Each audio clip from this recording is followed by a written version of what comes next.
તો કે થવાનું છે, ત્યારે તમારે મારા રથની ઉપર કપિધ્વજ લઈને બેસવું પડશે.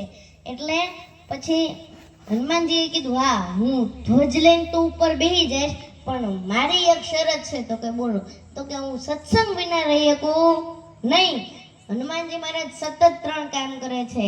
એક સતત સ્મરણ કરે છે, એક સતત સેવા કરે છે, અને એક સતત પરમાત્માના નામનું કીર્તન અને એના નામનું શ્રવણ કરે છે હનુમાનજી મહારાજ. એટલે એ પૂજાય છે. કોઈ વાનરની પૂજા ન કરે, પણ વાનર રૂપી હનુમાનજીની પૂજા કેમ થાય છે?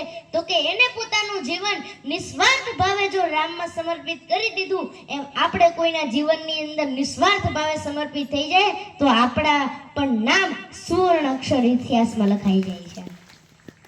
એટલે જ તે પછી જ્યારે હનુમાનજીએ એમ કીધું કે મારે સત્સંગ જોશે, એટલે કૃષ્ણ ભગવાને કીધું હવે ન્યાય યુદ્ધ હાલતો હોય ને સત્સંગ કેવી રીતે કરવું?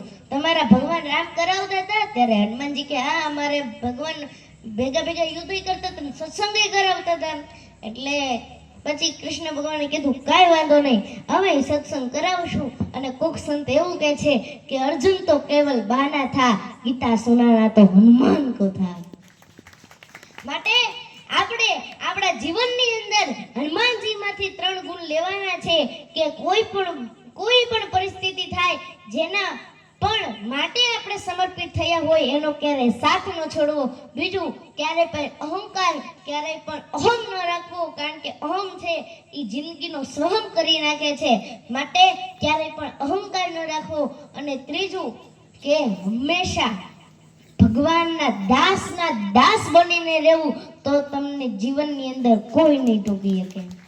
અને આજે જ્યારે રોકડિયા હનુમાનજી મહારાજ એટલે કે હનુમાનજી મહારાજનો જ્યારે આજે જન્મોત્સવનું આજે ભવ્ય આયોજન થયું છે, તો અમે ગોપીનાથજી મહારાજ અને કષ્ટભંજન દેવના ચરણોમાં પ્રાર્થના કરીએ કે તમારા બધાની ઈચ્છાઓ અને મનોકામનાઓ હનુમાનજી પૂરી કરે અને ભગવાન તમને ખૂબ પ્રગતિ કરાવે.